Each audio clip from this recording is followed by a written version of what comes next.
저는 이 본문의 내용을 중심으로 해서 한번 따라 하겠습니다. 성소의 축복을 받은 베냐민 지파. 주보에는 성소의 축복을 받은 지파. 이제 답을 이야기를 안 했는데 베냐민 지파가 성소의 축복을 받은 지파다. 이런 말씀을 제가 드리려고 합니다.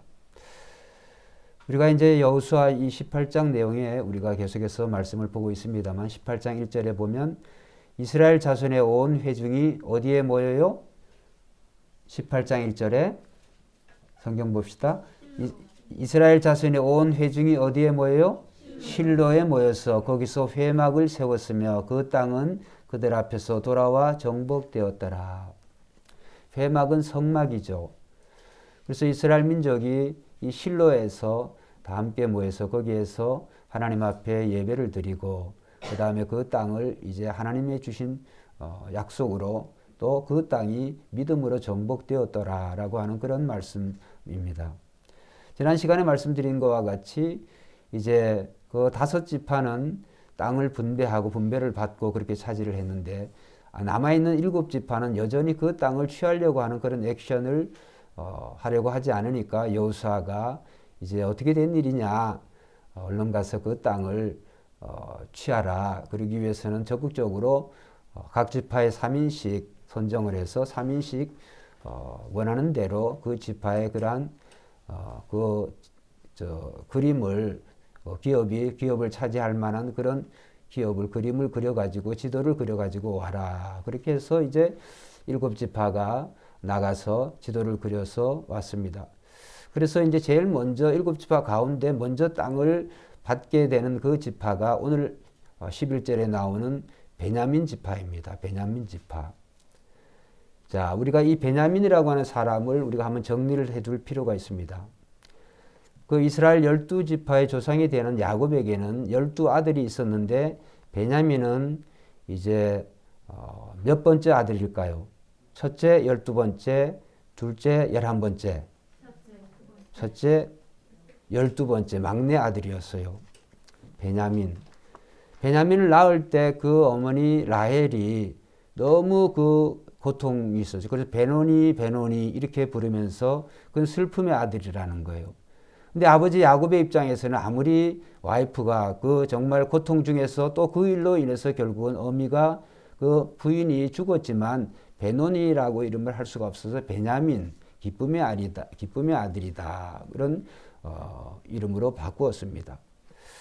그런데 이제 이 라헬이 낳은 두 자식이 있는데 그 베냐민 위에 요셉이 11번째 아들이죠. 그런데 이 요셉이 17세 정도 되어졌을 때 이 베냐민이 17세 정도 되어졌을 때 그때는 이제 라헬이 살아있을 때였겠습니다만 중요한 것은 베냐민이 형의 그 얼굴도 제대로 보지 못한 채 정말 어린 나이에 그 형을 잃어버리는, 그래서 자기 형이 그 베냐민이 야곱이 12아들 중에서도 이 요셉과 베냐민은 친형제잖아요. 라헬이 낳은 두 아들이 요셉과 베냐민인데 그 어릴 때부터 형을 잃어버리고 어머니를 잃었고 얼마나 그 외롭게 그렇게 자라났겠어요. 그래서 이제 우리가 그러한 배경을 좀 생각을 하면서 우리가 이 베냐민 지파를 생각을 해볼 필요가 있습니다. 그래서 이제 야곱이 그가 죽을 때에도 굉장히 이 베냐민에 대해서 그 사랑하는 그 마음 감정이 굉장히 많이 있었죠. 죽기 전에도 물론 그렇습니다만, 그래서 이 요셉이 애굽에서 이 막내 베냐민을 만났을 때도 너무 기뻤죠. 그래서 아버지를 모시고 오라고 그러면서 길 양식을 주었을 때에도 다른 형들에 비해서 베냐민은 5배를 주었습니다. 그 베냐민에 대해서 특별히 이제 그렇게 자기 친형제에 대해서 그렇게 각별히 생각을 하고, 베냐민도 얼마나 그 형이 그 오랜 세월 13년이라고 하는 세월 동안에 그 얼마나 많이 그리웠겠어요. 그러는 사이에 이제 야곱이 이제 죽고 애굽에서 죽고 결국 이제 이스라엘이 출애굽되어지는데 이 베냐민 지파가 이스라엘 12지파 가운데서도 숫자가 가장 작아요. 가장 작은 그런 지파가 되어집니다. 그런데 이제 중요한 것은 이 베냐민 지파가 차지하는 그 비중이 굉장히 커요. 베냐민 지파가 이스라엘 이 12지파 가운데서도 가장 작은 또 성읍도 26개밖에 안 되는 아직 어떻게 보면 유다 지파의 8분의 1 정도밖에 안 되는 그런 면적, 그런 어떤 성읍을 차지했지만 그러나 그 베냐민 지파가 굉장히 이스라엘 내에 큰 역할을 하게 된다라고 하는 것을 이제 하나님께서는 예언적으로 모세를 통해서 미리 이제 예언적인 축복의 말씀이 있습니다. 너무 중요한 말씀이고 여러분들도 이 말씀을 여러분의 또 가정으로 개인적으로 이렇게 이런 기도를 이런 축복을 하시면 이런 복을 받게 될 것입니다. 우리 신명기 33장 12절 이 모세가 베냐민 지파에게 축복한 내용입니다. 자, 한번 읽어보겠습니다. 신명기 33장 12절 올해 말씀을 받은 분 중에 이 말씀을 받은 분도 있을지도 모르겠습니다. 신명기 33장 12절 시작. 여호와의 사랑을 입은 자는 안전히 거하리로다. 여호와께서 그를 날이 맞도록 보호하시고 그를 자기 어깨 사이에 처하게 하시리로다. 할렐루야. 베냐민은 여호와의 사랑을 입은 자라는 거예요. 여호와의 사랑을 입은 자는 그 곁에, 그는 하나님이죠. 하나님 곁에 안전히 거하리로다. 여호와께서 그를 날이 맞도록 보호하시고 그를 자기 어깨 사이에 처하게 하시리로다. 이런 말씀이 있죠. 자, 우리가 성경, 여러분이 가신 성경 그 뒤쪽에 보면 간략한 그런 지도가 이제 나와 있는 분이 많이 있을 겁니다. 이스라엘 12지파가 이제 받은 그 땅들의 그 위치를 이제 보면은 이 베냐민 이제 제일 밑에가 유다 지파 위에 베냐민이 있어요. 베냐민 지파 그 바로 위에 요셉 지파가 있는데 요셉 지파는 요셉 족속은 또 요셉 지파라고 할 수도 있고 두 지파가 되어지는데 므낫세와 에브라임이죠. 순서상으로서는 므낫세지만은 영적인 축복으로서는 이 에브라임이 먼저예요. 그래서 베냐민 바로 위에 에브라임 지파가 있어요. 에브라임 지파. 근데 이제 야곱이 마지막 그가 죽기 전에 유언을 할 때 이 12지파 가운데서도 이 유다 지파와 이 요셉 지파가 굉장히 크게 이제 번성하게 되고 큰 영향을 발휘하게 될 것이다 라고 하는 아버지의 유언이 있어요. 그 아버지 유언이 유다 지파와 요셉 지파예요. 베냐민은 빠졌어요. 근데 오늘 모세의 이 예언에 보면 여기 여호와의 사랑을 입은 자는 그 곁에 안전히 거하리다. 여호와께서 그를 날이 맞도록 보호하시고 그를 자기 어깨 사이에 있게 하시리로다. 처하게 하시리로다. 어깨 사이. 하나님의 어깨가 12지파에서 뭐냐? 바로 유다 지파와 요셉 지파예요. 그래서 베냐민 지파는 모세가 죽기 전에 이미 예언적으로 이 유다 지파와 이 요셉 지파 사이에 거기에 살게 하시겠다. 할렐루야. 놀라운 이미 이 모세를 통하여서 예언의 그런 축복 내용의 내용대로 실제로 땅을 분배를 받았는데 그것도 제비를 뽑아서 했는데 거기에 딱 뽑혀지는 거예요. 이런 거 보면 우리가 하나님의 그 말씀에 있죠. 사람이 제비를 뽑지만 그 길을 인도하시는 분은 누구예요? 여호와시니라. 사람의 앞날의 계획을 우리가 한다 할지라도 그 길을 인도하시는 분은 하나님이시라는 거예요. 그래서 이 모세의 정확한 예언대로 이 베냐민차는 유다와 그 요셉 지파 그 사이에 딱 거기에 거하게 되는 거예요. 아무리 작은 그런 지파라고 할지라도 이 베냐민이 거기에 위치한 그런 우리가 중요한 의미가 있다. 이제 그것에 대해서 말씀을 드리려고 하는데 여러분 베냐민은 요셉의 형제라고 그랬죠. 다른 어떤 형제들보다도 이 베냐민 지파는 이 형님 지파의 그 보호와 이런 거 필요한 거죠. 그래서 이 베냐민 지파는 가장 가까이에 에브라임 지파, 그 에브라임 요셉 지파죠. 에브라임 지파와 경계해서 같이 거기에 살게 하는 거예요. 그 밑으로는 가장 강력한 정말 예수님이 태어나시게 되시는 그 유다 지파, 유다 지파가 바로 밑에 거하게 하시고.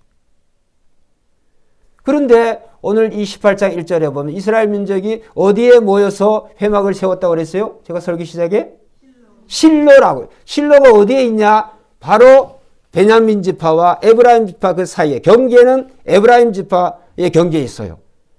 근데 그 실로는 하나님의 성막, 즉 모세가 출애굽할 때 이스라엘 광야에서부터 그 세웠던 그 성막이 어디에 세워졌냐? 실로에 세워진 거예요. 그러니까 12지파 가운데서도 에브라임 지파는 당연히 자기 자기 기업의 제일 마지막 남단에 위치해져 있지만은 이 베냐민 지파에서는 최북단이죠. 경계의 끝인 최북단에 거기에 실로가 딱 있는 거예요. 그러니까 오늘 모세 이 유언대로, 모세 이 축복의 말씀대로 이 여호와의 사랑을 입은 자는 그 곁에, 하나님 곁에 안전히 거하리로다. 할렐루야. 베냐민 지파 이렇게 모세의 그 예언 내용대로 그대로 하나님이 살게 하시는 거예요. 실로라고 하는 것이에요. 실로는 모든 이스라엘 공동체 함께 모여서 회의를 할 때나 전쟁을 할 때나 무엇을 할 때 늘 하나님의 이 성막을 중심으로 움직여지니까 굉장히 차지하는 비중이, 이스라엘에서 차지하는 비중이 굉장히 크죠. 바로 실로가 베냐민 지파의 최북단에 위치해져 있었다라고 하는 것을 우리가 놓쳐서는 안 되겠습니다. 그 경계는, 그 기업은 에브라임 지파가 받았지만은, 그러나 그 다른 지파들 사이에서도 특별히 베냐민 지파가 가장 그 실로와 가까운 위치에 있었다. 그리고 이제 오늘 말씀에 보면 이제 이 베냐민 지파는 물질적인 그런 축복보다도 우리가 성도들이 꼭 기억을 해야 될 내용이 물질적인 축복보다도 영적 축복이 더 중요하다. 그 영적 축복을 제일 많이 받은 지파가 바로 베냐민 지파다라고 하는 것을 우리는 기억을 해야 됩니다. 그것을 어떻게 알 수 있느냐? 오늘 26개 성읍들에 대해서 나오는데 거기에 여러 유명한 지역들이 언급이 되어지죠. 자, 우리가 먼저 21절에 보면 베냐민 지파가 그들의 가족대로 받은 성읍들은 뭐요? 자, 21절 한번 같이 읽어봅시다. 시작. 베냐민 지파의 자손의 지파가 그들의 가족대로 받은 성읍들은 뭐요? 여리고가 제일 먼저 나오죠. 우리가 기억하죠. 여리고가 어떤 곳이에요? 이스라엘 민족이 이 광야 생활 40년 동안 하다가 그 다음에 제일 먼저 어떤 성과 전투를 벌였는데 하루에 한 바퀴씩 7일 동안 7바퀴 돌아가지고 총칼 한번 안 써보고 이긴 전쟁이 있죠. 그 성이 바로 무슨 성? 여리고예요. 여리고. 그래서 그 첫 전투가 굉장히 중요한데, 그래서 하나님께서는 이 다른 전투에서보다도 여기서 전투에서는 사람이든 짐승이든 또 거기에 물건이든 취하지 말고 다 온전히 하나님께 바쳐라. 사람이든 짐승 다 진멸하고 다 죽이고 그 다음에 거기에 물건들도 손대지 말고 다 하나님께 바쳐라. 이렇게 한 거예요. 그것을 하렘이라고 그랬죠. 하렘이라고 하는 것은 완전히 하나님께 다 바치는 거예요. 그런데 거기에 아간이라고 하는 사람이 탐욕의 그 사람 아간이라고 하는 사람이 하나님이 그렇게 말씀하셨는데 불구하고 이 말씀에 불순종해서 거기에 신할산 외투를 비롯해서 거기에 이제 금부치들을 보물들을 거기가 자기 장막에 숨겨뒀잖아요. 결국은 그것이 화근이 되어서 여리고 성과는 그 바로 옆에 붙은 아이성은 비교할 수 없을 정도로 작은 성인데도 불구하고 이스라엘이 패배를 해버렸어요. 뭐 때문에? 아간의 그 불순종 때문에, 탐욕 때문에. 그래서 이 여리고가 주는 그 의미는 구약시대에도 굉장히 중요해요. 근데 이제 신약시대로 우리가 한번 돌아와서 보면 예수님 시대 삭개오, 그 세리장 삭개오가 어디 살았어요? 여리고에 살아요. 여리고. 여리고에 사는 그 세리장 삭개오가 예수님을 만나니까 그가 고백을 했어요. 주여, 내가 다른 사람께 내가 훔친 것이 있거나 떼먹은 것이 있으면 몇 배나 갚겠다고? 손가락 했잖아요, 지금. 4배나 내가 갚고 내 재산의 절반을 가난한 이웃들을 위해서 내가 다 드리겠나이다. 할렐루야. 아간과 이 삭개오는 정반대되는 사람이에요. 정말 어떻게 보면 탐욕의 직업을 가질 수밖에 없었던 그 삭개오지만은 예수님을 만난 이후에 그는 그의 전 재산을 다 바쳤다라고 해도 과언이 아닐 정도로. 여러분 한번 생각해 보세요. 여러분 토색한 것이 있거든. 이제 가정법이지만 그가 토색한 것이 없겠어요? 삭개오는 키가 작은 사람이라 삭개오는 난쟁이에요. 그가 어떻게 보면 신체적인 핸디캡을 가지고 있는데 그가 그러한 것을 극복하기 위해서는 물질밖에 뭐가 있겠어요? 안 그렇겠습니까? 그래서 그러한 그가 신체적인 그러한 어떤 약점에도 불구하고 세리장까지 올라갈 때는 그가 얼마나 이 돈을 모으는데 굉장히 열심인 사람인 것을 우리가 알 수가 있어요. 예수님 시대 이스라엘은 로마의 지배를 받고 있을 때 일전에 제가 말씀을 드렸죠. 세리들은 뚜렷한 봉급이 없어요. 뚜렷한 봉급이 없기 때문에 세리들은 세금을 거두어 가는데 그 세금을 이스라엘 민족 나라에 대한 세금 또 로마에 바쳐야 되는 세금 이중 세금을 걷었어요. 자기가 더 많이 걷지 않으면 자기 수입이 안 나오는 거예요. 세리라고 하는 직업이 그래요. 그래서 예수님 시대 죄인과 세리는 동급이에요. 동급. 신약 성경 보세요. 죄인 이코르 곧 세리의 세리. 이런 사람이었지만은 삭개오가 예수님을 만나니까 모든 그런 탐욕의 대상이었던 그런 물질을 다 버리고 정말 하나님 나라의 큰 일꾼이 되어진 거예요. 여러분 그래서 이 여리고라고 하는 지역은 구약으로 볼 때는 참 여리고에 대해서 하나님께서는 이제 여리고를 다시 건축하는 자, 성문을 닫는 자는 저주를 받는다고 그래서 이 여리고는 황폐하게 그냥 거기에 놔둬요. 그러한 지역이지만은 예수님 시대에 오게 되어지게 되면 이런 삭개오라고 하는 출중한 정말 신앙의 위인이 태어나게 된다. 그 다음에 예수님께서 말씀하신 많은 비유 중에 선한 사마리아인 비유가 어디에서 언급이 되느냐? 여리고예요. 예루살렘에서 여리고로 내려가는 어떤 사람이 강도를 만났는데 라고 시작해서 바로 예수님의 말씀에 언급되어지는 선한 사마리아인의 그 비유가 장소가 바로 여리고다. 그래서 이 여리고가 이스라엘 민족에 있어서 차지하는 영적인 의미가 굉장히 중요해요. 그 여리고가 베냐민 지파의 경내에 있으면서 여리고를 생각할 때마다 여기를 쳐대마다 우리는 하나님 말씀에 순종해야지. 말씀에 불순종하면 저렇게 여리고가 철저하게 완전히 회파된 것 같이 우리의 삶도 그래지는구나. 하나님 말씀에는 무조건 순종해야 된다라고 하는 그러한 중요한 의미가 이 여리고에 있는 거예요. 그 다음에 또 보면 베델이라고 하는 거예요. 베드라고 하는 말은 집이라고 하는 말이고 엘이라고 하는 엘로힘 하나님이죠. 하나님의 집이라고 하는 거죠. 이것에 대해서 자 오늘 말씀을 한번 보겠습니다. 13절 한번 읽어봅시다. 18장 13절 시작. 또 그 경계가 루스 남쪽에 이르니 루스는 곧 베델이며 거기까지 보겠습니다. 자 이 베냐민 지파의 경계를 다루는데 이제 루스라고 하는 것이 경계인데 이 루스가 베냐민 지파에 차지하게 돼. 루스는 곧 베델이라. 여러분 원래 지명은 루스였는데 야곱이라고 하는 사람이 자기 형의 장자권을 도둑질해가지고 이제 장자의 축복을 도둑질하고 이런 것을 발각나니까 형의 복수가 두려워가지고 형 에서가 자기를 죽이려고 그러니까 외삼촌 라반의 집으로 그냥 출행랑을 쳤죠. 출행랑을 치다가 어느 지역을 지나가게 되는데 루스라고 벌판을 지나가게 됐어요. 루스라고 하는 곳에서. 너무 피곤한 나머지 그가 밤에 거기서 돌로 베개하고 잠을 잤는데 꿈에 사닥다리 꿈을 꾸게 돼요. 그 사닥다리 꿈의 내용은 우리가 다 알고 있는 대로 꿈에 사닥다리 나는데 하늘에서부터 땅까지 사닥다리가 놓아졌는데 하나님의 천사가 오르락내리락 하는 그러한 꿈을 떴다는 거예요. 그래서 거기 하나님을 만나고 이 야곱이 고백을 하죠.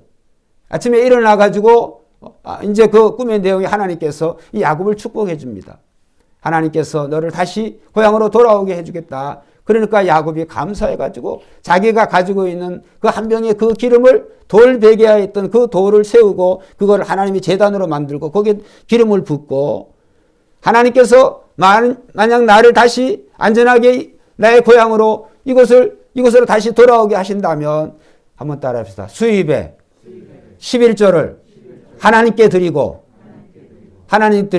제사를 드리겠다. 예배를 드리겠다. 이런 약속을 했어요. 그 결과 하나님께서는 이 야곱이 이 밧단아람 외삼촌 집에서 20년의 정말 인고의 세월, 고통의 세월 가운데 이 야곱이 이제 큰 가족을 이루고 부를 이루게 해요. 엄청난 그런 부자가 되어서 야곱이 돌아오게 돼요. 그런데 야곱이 하나님께 드린 그 약속을 잊어버렸는지 아니면 의도적으로 그가 그것을 기억하지 않았는지, 중요한 것은 이 베델로 바로 돌아와야 되는데 야곱이 돌아오지 않습니다. 돌아오지 않고 세겜이라고 하는 곳에 거기에 살게 돼요. 왜? 세겜이라는 곳을 딱 보니까 위치도 좋고 이제 자기네들이 가축이 많으니까 가축을 먹일 그런 물과 목초지가 풍부하니까 세겜성에 야곱이 들어가가지고 그게 완전히 잘못된 선택을 하게 된 거죠. 그래서 우리가 잘 알고 있는 대로 세겜 추장이 그 세겜 추장의 아들이 이름이 세겜이, 그 세겜이 야곱의 딸 디나를 강간하게 되고, 그 일로 인해 가지고 야곱의 두 아들 시므온과 레위를 비롯한 야곱의 아들들이 복수 혈전을 벌이잖아요. 어떻게? 그 히위 족속과 이 히위 족속에게 할례를 받게 해요. 할례를 받으면 우리와 서로 교통할 수 있다. 교제하고 우리도 여기 사니까 서로 우리 딸을 너희에게 주고 너희 아들을 우리에게 주고 뭐 이렇게 교제하면서 살면 피차이 좋지 않겠냐. 그러니까 이 히위 족속이 세겜 족속이 딱 들으니까 그럴싸하니까 그 뭐 어렵겠냐. 그래서 남자들이 할례를 다 받았어요. 어떻게 했어요? 그것은 완전히 히위 사람들을 죽이기 위한 이 야곱의 아들들의 거짓말이었어요. 결국은 할례의 고통이 아주 극에 달하는 제3일째 시몬과 레위를 비롯해서 야곱의 아들들이 잔인하게 이 히위 족속 남자들을 전부 다 도륙시켜버리고 겁탈하고 짐승도 뺏어오고 이런 함으로 있을 수 없는 그런 범죄를 저지르게 되어진 거예요. 그런데 거기에 히위 족속만 사는 게 아니에요. 가나안 여러 족속들이 사는데 한 족속이 없어져 버렸으니까 어떻게 되겠습니까? 가나안 여러 민족이 평소에는 서로 불화하고 이렇게 가까이 지내지 않았던 그런 부족들이 연합해가지고 야곱의 집을 완전히 복수하려고, 야곱의 집을 완전히 없애버리려고 연합군을 형성해서 오니까 그 소식을 들은 야곱이 막 힘이 떨었다고 그랬어요. 두려워가지고 이제는 다 죽게 생겼다. 그때 하나님께서 다시 하나님 앞에 서원하고 약속한 그 내용을 다시 상기시켜요. 베델로 올라가라. 네가 20년 전에 나하고 약속을 하지 않았느냐? 베델로 올라가서 네 서원한 것을 지키라. 어떻게 되어졌어요? 야곱이 하나님 말씀에 순종해서 다시 베델까지도 안 갔는데 올라가는 와중에 하나님께서 대적에게 큰 두려움을 주게 하셔가지고 야곱의 집을 추격하지 못하게 하셨고, 결국은 야곱이 하나님 앞에 서원한 대로 11조를 드리고 그 다음에 하나님 앞에 거기에 예배를 제사를 드리게 된 줄로 믿습니다. 그것이 베델이에요. 베델. 그래서 이 베델은 야곱의 가정에 있어서의 그 영적인 성소요. 이스라엘에게서 성소, 성막, 회막은 아니지만은 야곱 가정에게 있어서 특별히 아주 중요한 그러한 것이 베델이라고 하는 것이. 베델이 차지하는 비중은 굉장히 크죠. 그 베델이 바로 이 베냐민 지파가 거기에 차지하고 있었다. 그 다음에 베냐민의 할머니 그 리브가죠. 이삭의, 야곱의 아버지 이삭의 그 부인이 리브가죠. 리브가의 유모, 성경에 드보라가 거기에 이 베델에서 죽었어요. 거기에 묻혀져 장사 지난 곳이 바로 베델이다. 그런데요, 이렇게 베델이 참 중요한데 이 베델 지역을 기업으로 받은 이 베냐민 지파가 베델에도 여전히 가나안 족속이 살고 있었는데 그걸 쫓아냈겠어요? 못 쫓아내겠어요?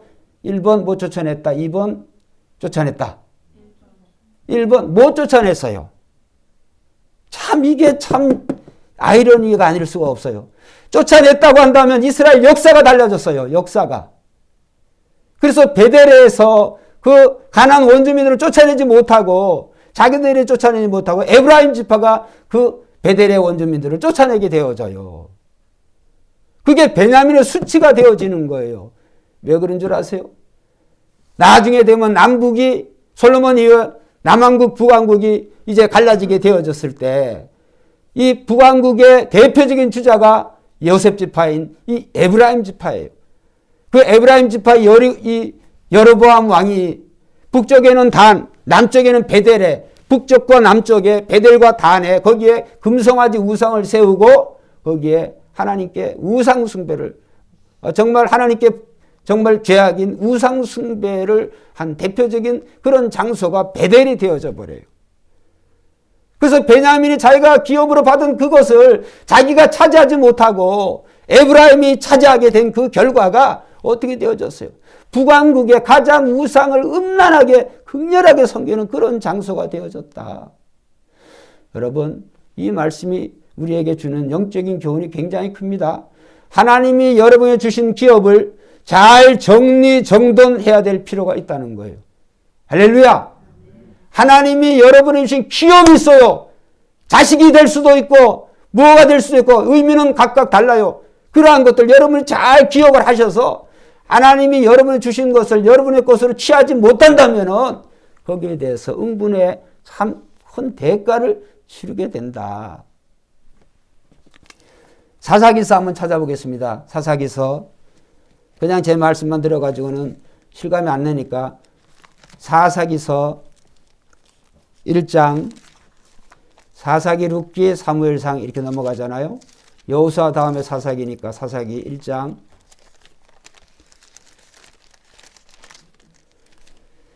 22절부터 자 26절까지 한번 읽어보겠습니다. 교독하겠습니다. 요셉 가문도 베델을 치러 올라가니 여호와께서 그와 함께 하시니라.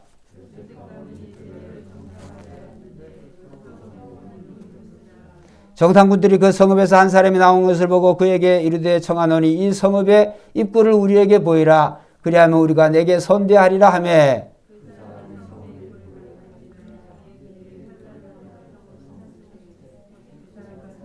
자 26절 같이 봅시다. 그 사람이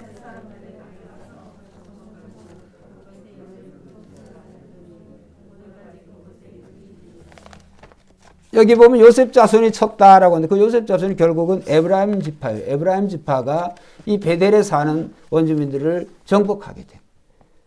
그걸 받은 거는 베냐민이 받았는데 에브라임 지파로 넘어가 버려요. 나중에 어떻게 됩니까? 이 남왕국은 제일 마지막에 남쪽에 위치한 유다 지파와 베냐민 지파가 연합해가지고 남왕국을 세워요. 근데 북왕국은 에브라임 지파가 중심이 되어가지고 나머지 지파가 이 북왕국 이스라엘을 세워버리게 된단 말이에요. 근데 그 베델이 북왕국 에브라임 지파에게 소속되어져 가지고 정말 야곱의 그 영적 성소, 야곱 집안의 영적 성소, 이스라엘 나라의 이스라엘 민족 공동체의 영적인 성소가 이 베델이 우상 숭배의 그런 장소가 되어져 버린다는 거예요. 책임 맡은 자의 책임을 감당하지 못하면 거기에 대한 그 피해를 고스란히 이스라엘 전체가 받아야 된다라고 하는 것을 우리는 기억해야 되겠습니다. 그래서 우리는 하나님이 내게 맡겨주신 기업은 정말 언제 어디서든지 거룩하게 깨끗하게 잘 정리정돈해야 된다라고 하는 것을 생각해 봅니다. 하나님의 집이라고 하는 이 베델을 이제 잃어버림으로 북왕국의 죄악의 근거지가 된 것은 철저하게 전적으로 베냐민 지파의 책임이다라고 할 수 있습니다. 자, 그 다음에 본문 말씀에 보면 오늘 말씀에 보면 베냐민 지파의 차지한 지역 가운데 또 뭐가 나온 25절 한번 읽어봅시다. 25절 시작. 기브온이 딱 나와. 기브온은 이제 다윗과 솔로몬 시대에 제일 큰 이스라엘에서 제일 큰 산당 하나님께 제사를 드리는 그런 제단이 기브온에 있었어요. 기브온에. 그러니까 이스라엘 민족이 가나안 땅에 들어 실로라고 하는 게 있어서 실로라고 하는 데서 회막을 세웠잖아요. 여호수아 18장에. 그 실로에 하나님의 그 제단이 성막이 어디로 옮겨지냐 하면 기브온으로 옮겨져요. 기브온으로.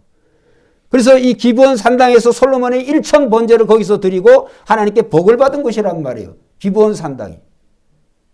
그러니까 실로도 그렇고 베델도 그렇고 기브온도 그렇고 전부 다 한번 따라 합시다. 예배의 장소다. 하나님의 집의 장소들이에요. 하나님의 집들이에요. 여기는. 기브온이 그런 곳이에요. 그 다음에 26절에 보면 자 26절 18장 26절 자 제일 첫 번째 뭐가 나와요? 미스베. 미스베는 미스바라고도 그래요. 미스바는 어떤 곳이에요? 사울왕과 솔로몬 시대 사울왕과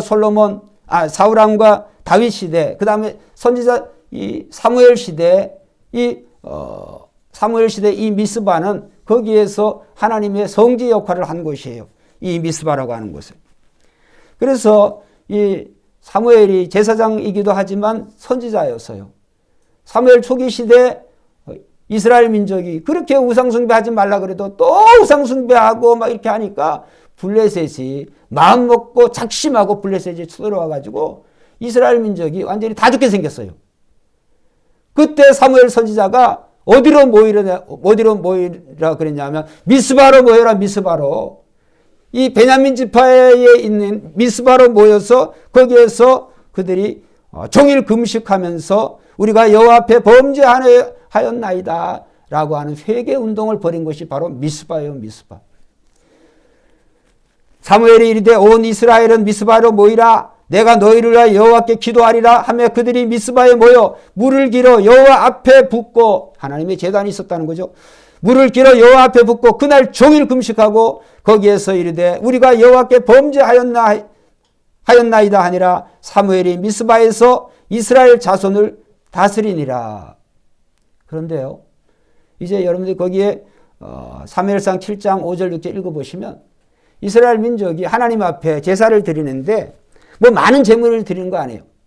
젖 먹는 어린 양 하나 딱, 성경은 딱 밝힙니다. 젖 먹는 어린 양 하나를 딱 사무엘이 하나님 앞에 드린 것, 그거밖에 없어요. 정말 작은 제물이죠. 젖 먹는 어린 양 그거 하나를 딱 드렸는데 하나님께서는 그 사무엘과 이스라엘 백성의 그 제사, 그 금식의 제사를 들으시고 하나님께서 큰 우레를 바라셔가지고 이 블레셋을 아주 혼비백산하게 해요. 혼비백 힘도 못 쓰는 놈들을 그냥 가가지고 이스라엘 군대가 다 죽는 거예요. 여러분,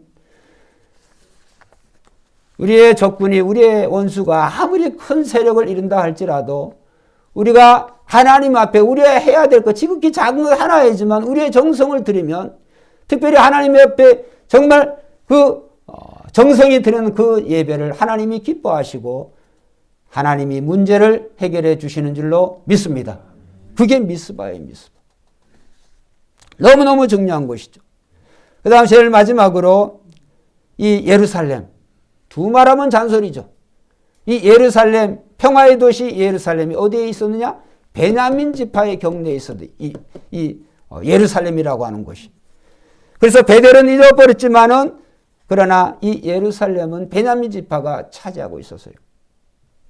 그런데도 이제 우리가 지난번에 보았습니다만 역시 그럼에도 불구하고 베냐민 지파의 그 예루살렘, 예루살렘은 또 다른 말로 에브라시라고 하는 것인데, 에브라시라고 그랬잖아요.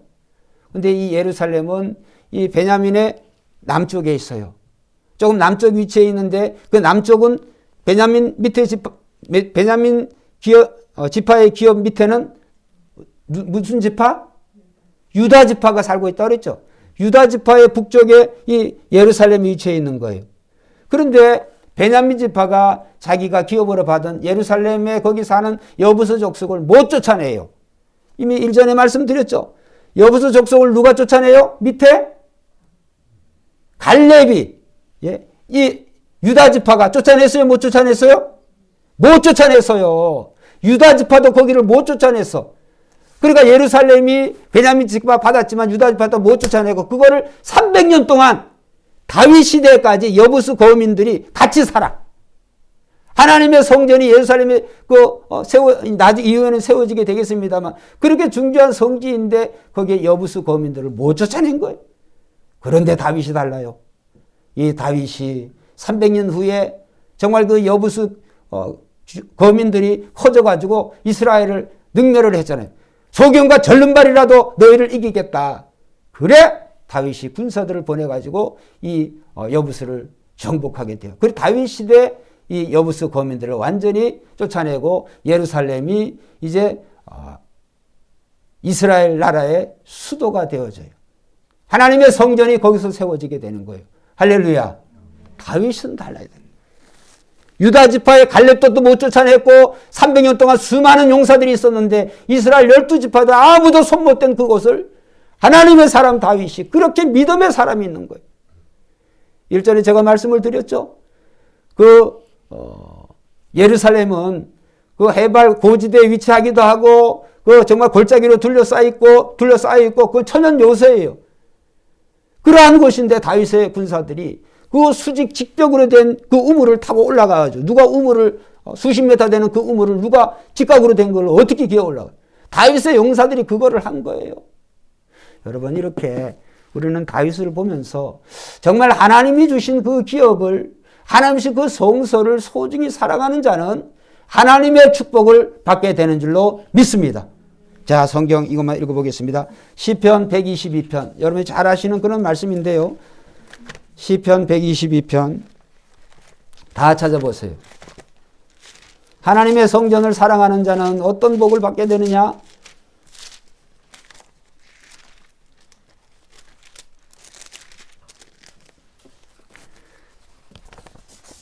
자, 시편 이 여부스 예루살렘을 정복한 다윗이 지은 시예요.